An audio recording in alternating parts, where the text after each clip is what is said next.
ყოველდღიური აბების სპონსორია ზედაზე. ზედაზე. აბა რა.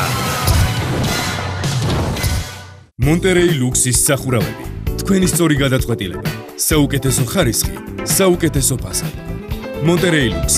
ლიდერი ქართულ ბაზარზე.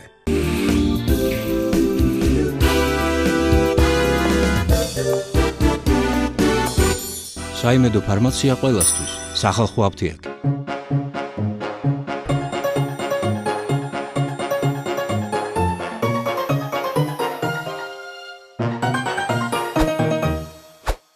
გამარჯობა, თქვენს ინტერნეტ და რადიო ყუთებში გადაცემა ყოველდღიური აბები ვასიკოდიშვილისგან და მე აგრეთვე სამყარო ვასიკოდიშვილი გახლავთ. ახლა კი შემიძლია ჩემს სკამზე დაждომის პროცედურა ერთი კვირით გადავდო, მაგრამ ხო ვიცი, ხა დაждომა მაინც მომიწევს, ამიტომ წავალ, ახლავე დავჭდები. გადაწყვიტა. პრეზიდენტმა ბოლოს და ბოლოს გადაწყვიტა ის, რაც ისედაც ყველას გადაწყვეტილი ჰქონდა. პრეზიდენტის ჩათვლით. დიახ, მარგველაშვილმა პარლამენტის რიგარეშე სხდომა მოიწვია, რათა მთავრობის განახლებულ შემადგენლობას ნდობა გამოუცხადონ. და ყველაფერი კალაპოტს დაუბრუნდა. არა, ახლა კი ჰქონდა ერთი კვირა გადასაფიქრებლად პრემიეროვიც, მაგრამ აბა ახლა ბიზნესებს არც კი უფიქრია ის, რომ პრემიეროვიც გადაეფიქრებინა. ხო და დარჩნენ მინისტრობის იგივე კანდიდატები. სამაგიეროდ პრეზიდენტმა გაწელა დრო, რითაც დაუმტკიცა ყველას, რომ პრეზიდენტია და ყველაფერი შეუძლია.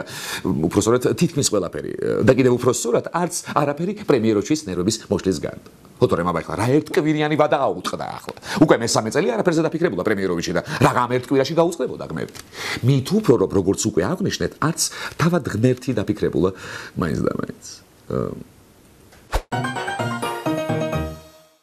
ბევრი იფიქრა ხელისუფლებამ ლარის კურსზე თუ ცოტა იფიქრა, ბოლოს მოიფიქრა ისეთი ჯგუფის შექმნა, რომელიც ამ ყველაფერზე მის ნაცვლად იფიქრებდა. ანუ რას ერჩით, ფიქრობს ხალხი. დობის მიღების შემდეგ მთავრობის ეკონომიკურ გუნდს პარლამენტში მისვლა შესაძლოა ისევ მოუხდეს. ლარის გაუფასურების მიზეზების დასადგენად საპარლამენტო უმრავლესობის დეპუტატები დროებითი საგამოძიებო კომისიის შექმნის ინიციატივით გამოდიან. დედა, რა კარგია, ხსნა არის საგამოძიებო კომისიაში. აბა ხა წარმოიდგინეთ, როგორ მოეშვება ადამიანს გულზე, როცა გაიგებს, რომ თურმე ყველაფერი გიორგი ქადაგიძის ბრალია. რას კი რატომ მაინც და მაინც ქადაგიძის? რატომ და იმიტომ, რომ როცა უმრავლესობა კომისიას ქმნის, ის აუცილებლად დაადგენს, რომ ყველაფერი არის ქადაგიძის ბრალი. ლარის დაცემაც, გლობალური დათბობაც, ბუატენგი რომ წაიქცა ისიც და საერთოდ ყველაფერს რომ ქადაგიძეს აბრალებენ, ეგეც ქადაგიძის ბრალი იქნება. თორემ წავა ახლა ქადაგიძე და ნახეთ ახლა რა სუპერუნარები გამოავლინონ მინისტრებმა მერე?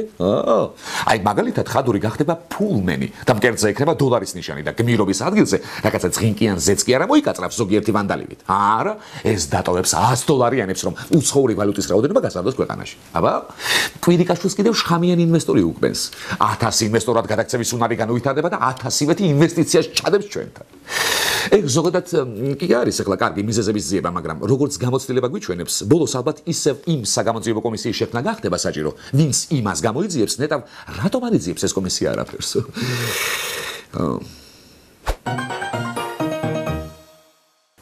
მრჩეველი მავანი ეუბნება პრეზიდენტს. რა გინდოდა დაგენიშნა ის რიგარეშე სხდომა აქამდე? ახლა აღარც პრემიერი ლანძღება, აღარც შენ გასლოკინებსო.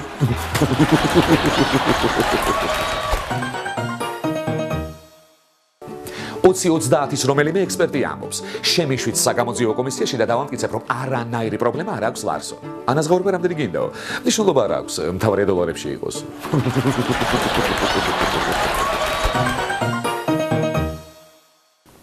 არა ახლა ვინც რა უნდა თქვას, იმას მაინც ვერ იტყვის, რომ ჩვენს ცხოვრებაში არაფერი იცვლება და დღეები 2 წვეთი ბენზინივით გავს ერთმანეთს.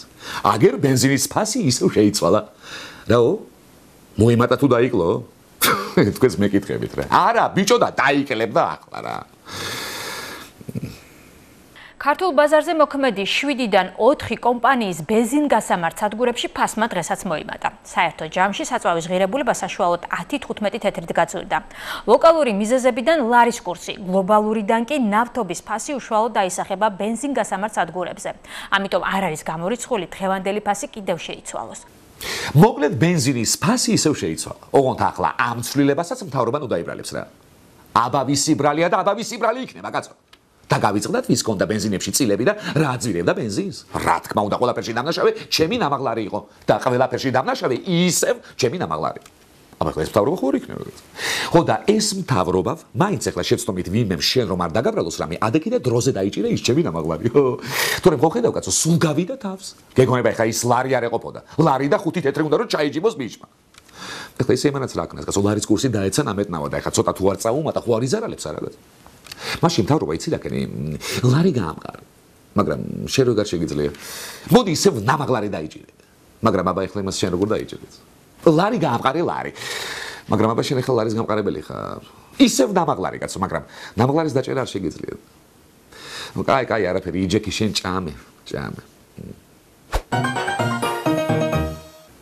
მოკლედ, ადრე დავითს ვერ გადააჩვევდი აღმაშენებლობას და დღეს ნაციონალებს. სულ რაღაცას აკეთებენ, რაღაცას ჩხირკედელაობენ, რაღაცას მიედმოედებიან. აი, ახლაც პროექტებს რომ ვეღარ ახორციელებენ, განუხორციელებელი პროექტების მუზეუმი განახორციელეს. ნაციონალურმა მოძრაობამ პარტიის ბათუმის ოფისში შეჩერებული პროექტების მუზეუმი გახსნა. მასში იმ პროექტების ესკიზები და ფოტოები გამოიფინა, რომელთა განხორციელებაც ნაციონალური მოძრაობის წარმომადგენლების განცხადებით ბათუმში იგეგმებოდა, მაგრამ მოქმედმა ხელისუფლებამ ინვესტორებთან საერთო ენა ვერ გამონახა, რის გამოც ბათუმმა $10 მილიონი ინვესტიცია დაკარგა. მშვენიერი. ჯერ ის არის მშვენიერი, რაღაც ისევ რომ კეთდება ქვეყანაში. მეორე კი ის, რომ ნაციონალებმა თავიანთ ჭეშმარიტ ადგილს მუზეუმს მიაგნეს. იმედი ახლა ეს საქმის მხოლოდ დასაწყისია და მომავალში მუზეუმი მთელ ქვეყანაში შეჩერებული პროექტებით გაივსება. აბა ახლა წარმოიდგინეთ, როგორი მუზეუმი შეგვიძლია მივიღოთ, აქ იქნება წარქმეული ქონების განყოფილება, იქ დარბეული აქციების განყოფილება, იქით უდანაშაულო პატიმართა განყოფილება, ცოცხების სპეციალური კუთხე, იმ ერთჯერადი საავადმყოფოების და საწარმოების განყოფილება, რომლებიც ჩემს ნამაღლას ნამდვილ საავადმყოფოებად და ნამდვილ საწარმოებად უნდა გაეხსნა. მაგრამ არ დასწავლდა. არის კიდევ ერთი შეჩერებული ცოცხალი პროექტების მუზეუმის იდეაც დიახ. ხო, რა ახლა ვანო გიგი და მათი მოძმენით შეჩერებული პროექტები არ არის, კაცო? აბა რა? თუმცა მაგათი მუზეუმი ხო უკვე გახსნილია, უბრალოდ რამდენიმე ექსპონატი აკლია. მოკლედ, რომ ჩავეძიე, ნაცების ეს იდეა კიდევ უფრო შესანიშნავი აღმოჩნდა, რამაც ძალიან გამახარა. მარტო ერთ რამეზე მწყდება გული. რა კარგი იქნებოდა, რომ ეს მუზეუმი აქამდეც რამდენიმე წლით ადრე გახსნილიყო.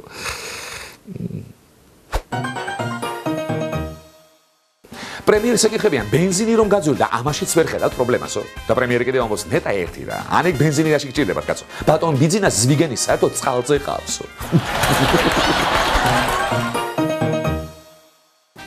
შეჩერებული პროექტების მუზეუმის გახსნაზე ნაციონალი გამოდის სიტყვით. ვინც დღეს ვერ შეძლო მოსვლა, გული ნუ დაწყდება. ხვალ და ზეგაც იქნება გახსნაო. სად, სხვა ქალაქებშიო? არა, გვერდიდან და უკნიდანო.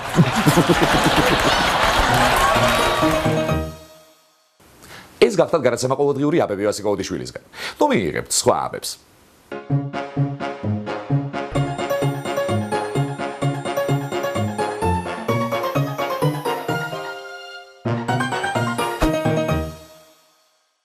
ყოველდღიური აბების სპონსორია ზედაზე. აბა რა. მონტერეი ლუქსის სახურავები. თქვენი სწორი გადაწყვეტილება. საუკეთესო ხარისხი, საუკეთესო ფასადი. მონტერეი ლუქს, ლიდერი ქართულ ბაზარზე.